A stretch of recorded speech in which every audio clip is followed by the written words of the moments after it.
Okay, for the peaceful phlegmatic or the green personality type, when it comes to New Year's resolutions, the fact that you have clicked on this video is so encouraging to me because most of the time, by nature, the peaceful phlegmatic doesn't really care about New Year's resolutions. You're a bit more apathetic to the whole thing and you see it just as a trend and something temporary that doesn't last. And the truth is, you're right. For a lot of people, it's just a lot of hype that amounts to absolutely nothing.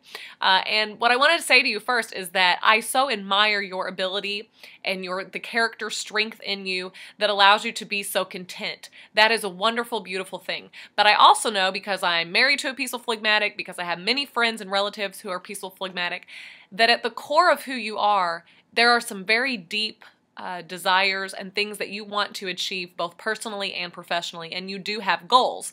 You don't have the desire to share those goals with everyone around you so that they can monitor your progress, but there are things that you want to achieve. So what I want to do just very quickly is to give you just a couple of tips, things that I think would really help you to make some progress in your life, because a lot of goal setting and the ability to achieve begins in your mind and the way that you think. And many peaceful phlegmatic people tend to think negatively when it comes to what they are able to accomplish. They think it will never work. They think nobody is going to want to help them. They think that it's probably not really going to happen, or it's not going to be at the level or the quality that they want it. And so they're quick to just kind of give up, tuck it under the rug, hide it away, and not worry about it.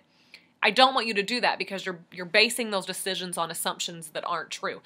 First of all, people want to help you.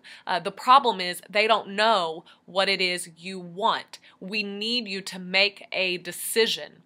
And one thing that I think will really help you determine what your goals should be, what you want them to be for 2013, and to really establish them, because that's what's hard for you, is to really make it a solid, a tangible thing that you can wrap your mind around and wrap yourself around, is that you don't ever finalize the plan or the details. So what I want you to do, as soon as this video is over, if time allows you, or as soon as time does allow you, write your goals down. Write them on piece of paper. Establish them in black and white. Give yourself really specific things to think about, to consider, if you're spiritual, to pray about, so that it gets rooted in deeply into who you are and what you want to achieve. And it also gives you, if they're written down, you can put it somewhere where you can look at it, where you can see it, where you can be motivated by your own words.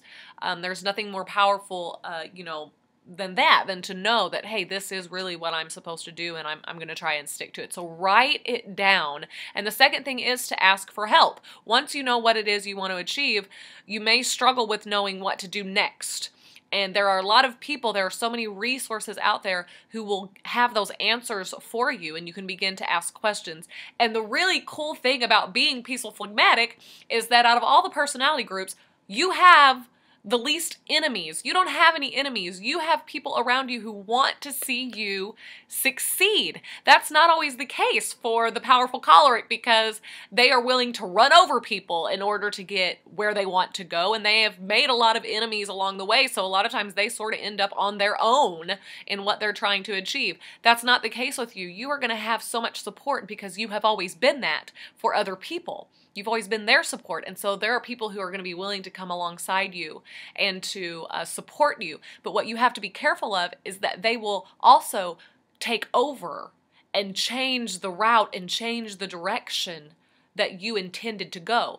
That's why you need to write it down, so that it is clear not only in your mind, but it's a way for you to present it to them so that it's clear in their mind, and they don't insert their own ideas and their own opinions and kind of get the whole thing off track, which is very discouraging. I would imagine would be very discouraging for you. Very quickly, whenever my mom was taking the personality profile, okay, actually I was taking the personality assessment profile for her, myself and my brothers and sisters. She was doing dishes, and we were, analyzing her personality.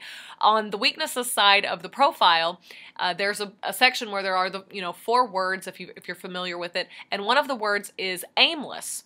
And by process of elimination, aimless was the only word left that we thought maybe we could apply to mom. And the definition given is something to the effect of someone who is not a goal setter and has little desire to be one.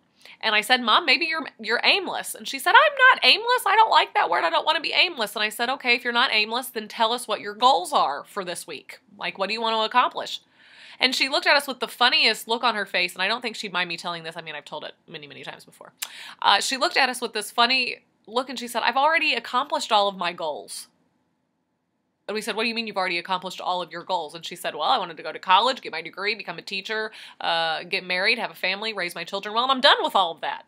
And I said, you don't have any goals for the future? And she was like, not really, no.